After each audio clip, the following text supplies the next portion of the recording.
on for Jose. He's doing a great job. Hey everybody. I am from Boston. Today is my third month in Los Angeles. Thank you. I am already doing comedy for no money, so... I drove here actually across the country with my girlfriend from Boston.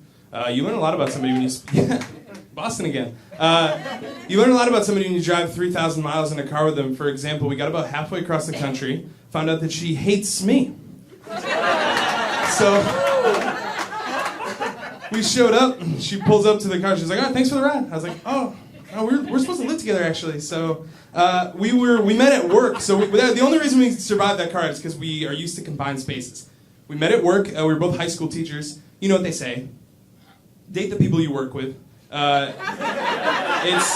It's stress-free, like, if you break up, it's just a nightmare that you can't wake up from, so it's totally cool. And that was where I learned the expression, don't shit where you eat. You heard that expression? Like, don't mix work and play. I took it one step further because not only did we work together, we actually taught in the same classroom. We were co-teachers. So we were locked in a room together for 6 hours a day, so I don't just shit where I eat. I cut out the middleman, I shit directly into my own mouth. That's how I operate. I always wanted to become a teacher. I was really happy to be a teacher because when I was growing up, I always dreamed about going into a community less privileged than mine and really just making less money than all my friends. And I was able to do that at 22. I joined the teaching profession when I was 22 years old, and I had an approach. I was like, I'm going to be the funny teacher. I'm going to be the cool teacher. Everybody loves the funny, cool teacher. I'm 22. I'm like still young enough to relate. And what they don't tell you in teacher training is that you have the potential to just completely ruin a kid's life. And so it just doesn't come up during the training. And I'm going to talk about a time that I probably did that. So I was young, like I said, and I thought I was really funny. And moreover, I was like sure that I could fix education. And so I was like, I'm just be funny. Like, I watched Hardball. Like, I know how things go, okay? I know that was my teacher training program. And so the first day of school, my first day out of college as an adult, I get my roster and I'm scrolling it, and I see the name Eric Estrada pop up in the middle of my roster.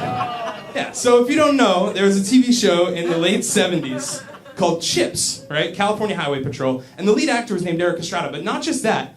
It was Eric Estrada spelled with a K. This kid also spelled with a K. I was like, let's do this. It's joke time. Now, it didn't occur to me that this joke might be a little bit too esoteric for a group of 14-year-olds. I was too busy being funny and cool. I didn't have to worry about that. I was like, this is hilarious. So they show up. I'm taking roll. I get to Eric Estrada. I say, Eric Estrada, huh? He's like, yeah. I was like, I'm going to call you Chips. And the class just erupts in laughter.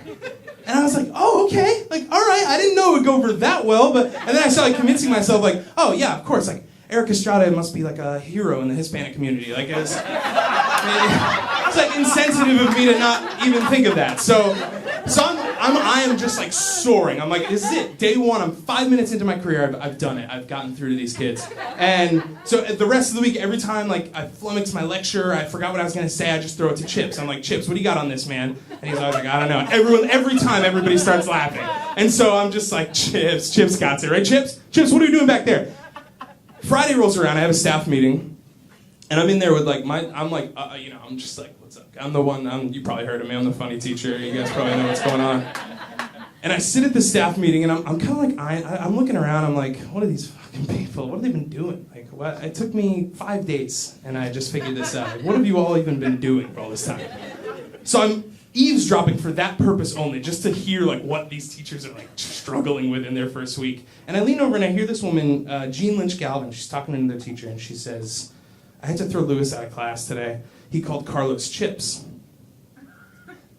And I kind of leaned over, and in retrospect, I could have just walked away. I could have just not asked any follow-up questions, but I was hoping that I misheard her, and I said, Jean, why would you throw a kid out for calling another kid Chips? And she was like, oh yeah, you're new. Chips is like a slang in Boston. It means like retarded.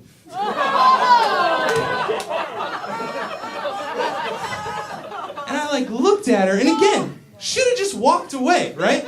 But at this point, I'm sure that I've lost my job. And so I'm like, I might as well just keep probing. So I said, And she like could tell on my face that I looked like I was gonna throw up. And she was like, "What? What's wrong?" I said, I feel like I'm."